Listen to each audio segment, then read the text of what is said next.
مولانا اشرف علی تھانوی اس حدیث کو بہت زیادہ پڑھا کرتے تھے. المسلم من سلم المسلمون من لسانہ و یدہ، مسلمان وہ ہے جس کی زبان اور ہاتھ کے شر سے دوسرے مسلمان محفوظ رہیں. دیکھو اب نیت کر لو، ہم سب نے نا انسان کا بچہ بن کے زندگی گزارنی ہے. اس سے خدا کی قسم بڑی مزے کی زندگی ہوتی ہے. تھوڑے دن لگتے ہیں لیکن لوگوں کی نظر میں آپ کی عزت بحال ہو جائے، عزت بہت ہونے لگتی ہے آپ کی. تھوڑے دن لگتے ہیں. آج ہر آدمی کوشش کر رہا ہے کہ میرے قول اور میرے عمل سے دوسروں کو تکلیف ہو. اب اسی میں ایک اور چیز ہے، جب کوئی آپ کے ہاں مہمان بن کے آتا ہے، آپ اس کا اکرام اتنا نہ کرنا شروع کر دیں کہ اگلا ٹینشن میں آ جائے، اگلا ٹینشن میں آنا شروع ہو جائے. کھانا سامنے لا کے رکھ دیا، ایک دفعہ کھا لیں بھائی، بہت زیادہ 2 دفعہ کھائیے نا، بس اس سے زیادہ مت پوچھو. یہ کوئی اخلاق نہیں ہے، یہ جہالت ہے، یہ پینڈو پن ہے. اور زیادہ میں کیا بولوں اس کو، یہ پینڈو پن ہے کہ آپ کھا کیوں نہیں رہے، آپ کھائیے نا، یہ کھائیے نا، وہ کھائیے نا. یہ پینڈو پن ہے. پڑھے لکھے لوگوں کا یہ کام نہیں ہوتا. بعض دفعہ یہ ہوتا ہے ہم کسی شہر میں گئے، میرا مقصد اپنے حالات بیان کرنا نہیں ہے، میرا مقصد ہے کہ ہم سب سیکھیں نا یہ چیزیں. اب کسی نے مجھے کہا کہ بھائی آپ ہمارے یہاں ٹھہریے. ایک دفعہ کہہ دیا، بہت شکریہ آپ کا، بڑی خوشی ہوئی کہ آپ نے ہمیں ہوٹل کے خرچے سے بچا لیا، اپنا گھر پیش کر دیا رہنے کے لیے. مجھے بڑا اچھا لگتا ہے، میں بڑی دعائیں دیتا ہوں. دوسری دفعہ دوبارہ کہہ دیا آپ نے کہ بھئی آپ کہاں ٹھہریے گا، ہمارے یہاں، تاکہ ایسا نہ ہو کہ مفتی صاحب نے اوپر سے بولا ہو. 2 دفعہ کہہ دیا. مفتی صاحب بالکل کھلے دل سے کہہ رہا ہوں، بڑی خوشی، بہت اچھا لگا، بڑی نوازش. بہت زیادہ کہنا ہے، تیسری دفعہ بھی کہہ دیں آپ، مفتی صاحب آپ ہمارے یہاں ٹھہریے. مفتی صاحب نے کہہ دیا بھائی نہیں یار. چوتھی دفعہ کہا نا، پھر سمجھ رہے ہیں، میں تو کچھ نہیں کرتا لیکن دل چاہتا ہے کہ اب کیا ہے اس کا، اب جو ہے نا زیادہ ہو گئی ہے. لیکن لوگ صرف اتنا نہیں کرتے. پتہ ہے لوگ کیا کرتے ہیں؟ لوگ یہ کرتے ہیں کہ صاحب آپ آ گئے، آپ نے مثال کے طور پر فیصل آباد آنا تھا، یا لاہور آنا تھا، یا آپ نے اسلام آباد آنا تھا، یا آپ نے کوئی ایسی جگہ ہونا جہاں سیالکوٹ جانا تھا فرض کر لو. اب فون آئے گا، آپ پہنچ گئے. بھائی آپ کیوں مجھے تنگ کر رہے ہو، میں پہنچ گیا، یہ میرا ذاتی معاملہ ہے، میں کہیں جا رہا ہوں. یہ سب کے ساتھ ہوتا ہے، صرف میرے ساتھ نہیں ہوتا. یہ ایٹیٹیوڈ ہم سب کو سیکھنے چاہیے کہ کیوں کسی کو تنگ کر رہے ہو. بھائی مجھے پتا چلا تھا مفتی صاحب آپ سیالکوٹ آ رہے ہیں، پہنچ گئے، جہاز میں بیٹھ گئے. یار آپ کو میں نے تو نہیں بتایا کہ میں سیالکوٹ آ رہا ہوں، آپ کو خود سے پتا چل گیا نا، تو نالج میں اضافہ ہو گیا. اور آپ نے ہمیں گھر کی پیشکش بھی دی. دل سے، میرے واقعی دل سے دعائیں نکلتی ہیں، اوپر سے نہیں میں دعا کر رہا ہوتا. یار آپ نے اب اینڈ تک نا رننگ کمنٹری نہیں ہوتی ہے، رننگ کمنٹری، سلیم اللہ سے گیند کلیم اللہ کے پاس ہاکی، ان کو اب پوری خبریں بتاؤ. اب میں پہنچ گیا ہوں، اب میں ایئرپورٹ سے اتر رہا ہوں، مفتی صاحب میرا گھر حاضر ہے. بھائی آپ نے بتا دیا تھا 3 دفعہ آپ کا گھر حاضر ہے. صاحب میں آ رہا ہوں لینے کے لیے، کوئی ضرورت تو نہیں ہے. پہنچ گئے نا، خیریت سے ہیں، واپسی کب ہے؟ بھائی آپ ہماری پھپھو کے بیٹے ہو، ہماری ممانی کے بیٹے ہو، کون ہو؟ سمجھ رہے آ رہی ہو؟ دیکھو میری ذات تو ایک ذات ہے نا، ہم تو ٹہلا بھی سکتے ہیں کسی کو. مقصد یہ ہے کہ یہ من حیث القوم، ہماری قوم کا مسئلہ ہے یہ، اور اس کو اخلاق سمجھتے ہیں. یہ اخلاق نہیں ہے.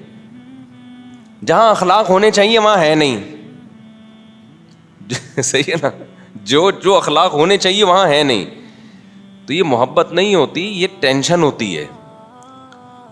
تو یہ اچھا نہیں ہوتا، بار بار پوچھنا. خاندانی لوگوں کی علامت ہوتی ہے، وہ دیکھتے ہیں یار محبت. اچھا پھر جو خاندانی لوگ ہوتے ہیں نا، ایک دفعہ پوچھ لیتے ہیں، پھر دل چاہتا ہے کہ ان کے گھر جائیں ہم، کہ یہ پتہ چل جاتا ہے یہ بندہ ٹینشن دینے والا نہیں ہے.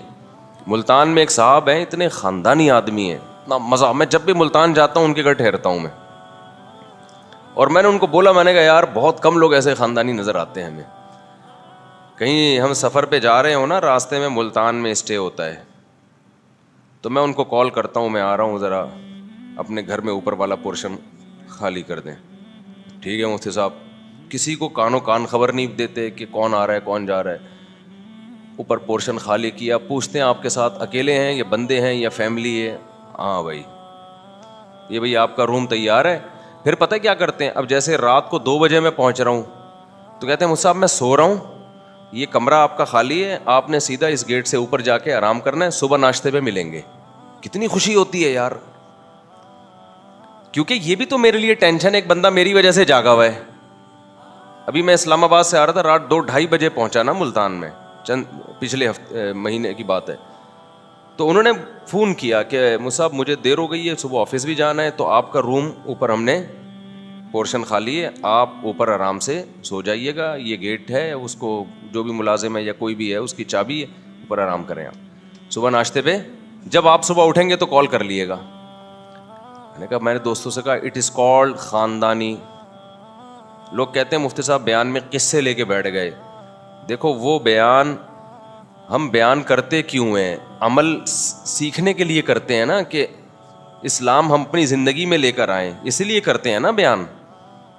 تو جتنے واقعات سے انسان کو سیکھنے کا موقع ملتا ہے اتنا کسی چیز سے سیکھنے کا موقع نہیں ملتا. قرآن نے بھی تو واقعات کتنے بیان کیے ہیں, لقمان علیہ السلام کا واقعہ, موسیٰ علیہ السلام کا واقعہ, ذوالقرنین کا واقعہ. مشرکین مکہ بھی بولتے تھے قصے سنا رہے قرآن. او بھائی وہ قصے برائے قصے نہیں ہیں, ان قصوں میں کیا ہے, سبق ہے. میں کوئی ایسے قصے تھوڑی سنا رہا ہوں کہ ولاگ بنا کے میں واش روم میں بیٹھا ہوا ہوں, اب میں صبح نانی کے جا رہا ہوں, میں ماموں کے جا رہا ہوں. یہ والے قصے دیکھ رہے ہیں لوگ.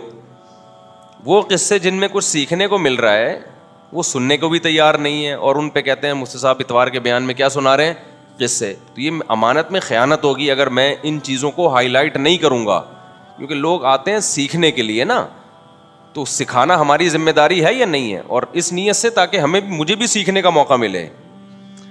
تو کتنے خاندانی, ایک اور خاندانی کام انہوں نے کیا کیا. اب ہم جب پہنچے تو فجر پڑھ کے پھر ہم سوئے نا, رات بہت دیر ہو گئی. تو 11-11:30 بجے میں اٹھا ہوں, تو انہوں نے بتایا کہ بھئی میسج بھیجا ہوا تھا کہ ناشتے کے لیے فلاں بندے کے ذمے ہیں, اگر تو اس کو آپ کہہ دیے گا. اچھا بھائی ٹھیک ہے.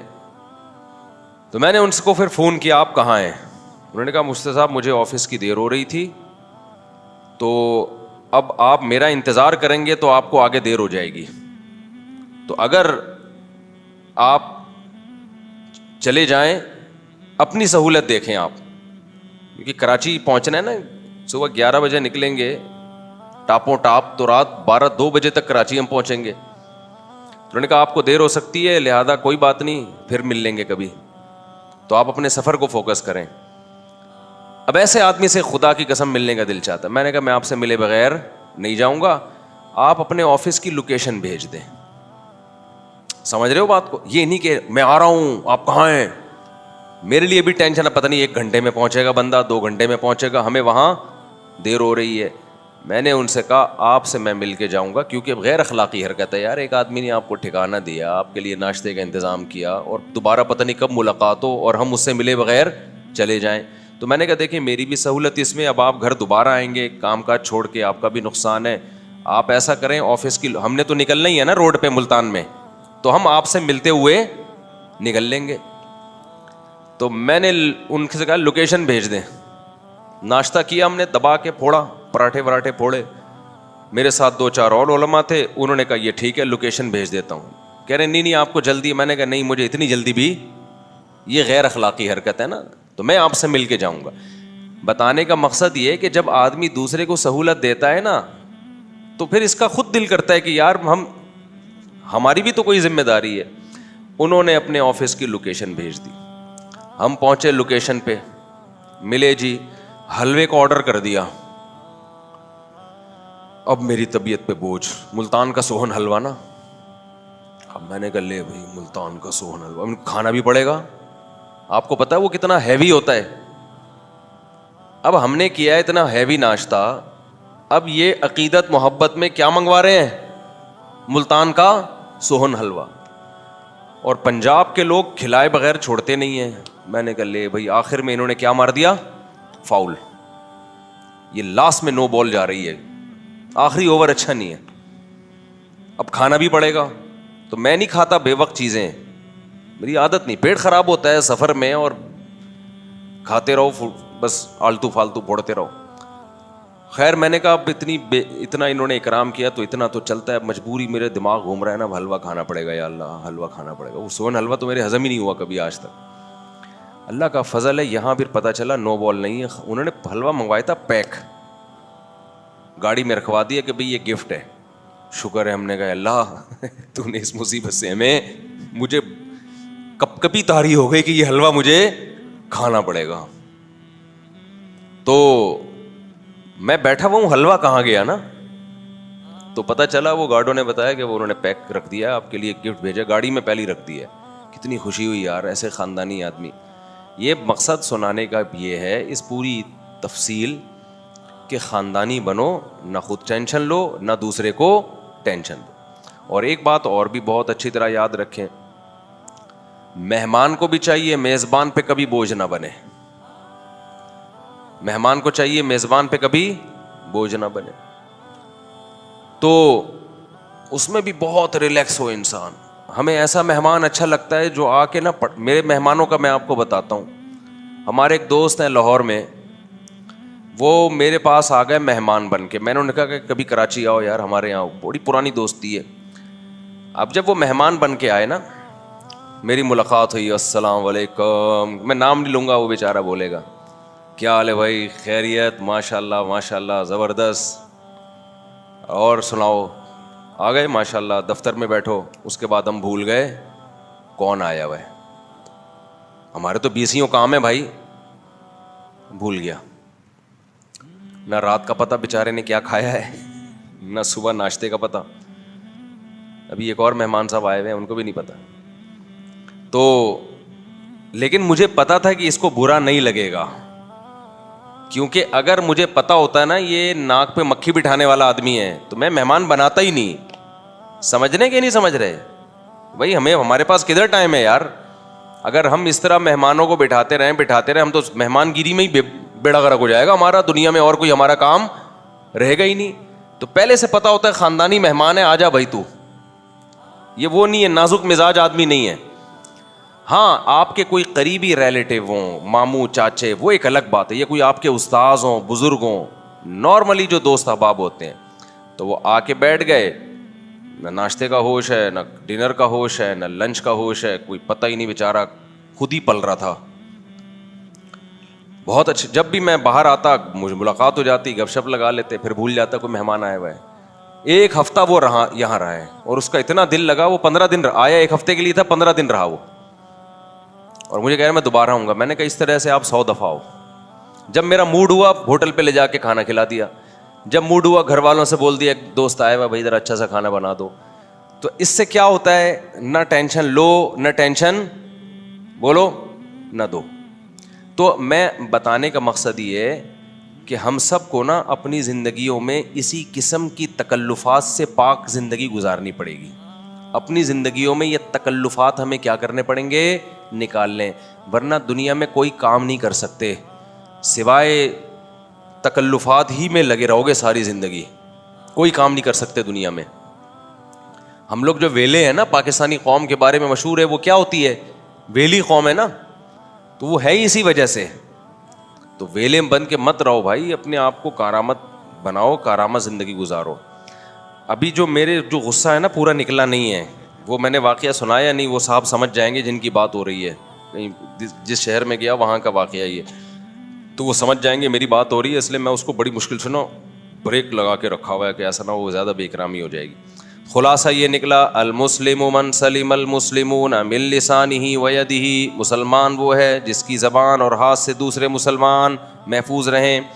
جب بھی کوئی بندہ اکیلا بیٹھا ہوا ہے, ایسے ہی جا کے نہ بیٹھ جاؤ اس کے ساتھ اور گپ شپ لگانا نہ شروع کر دو.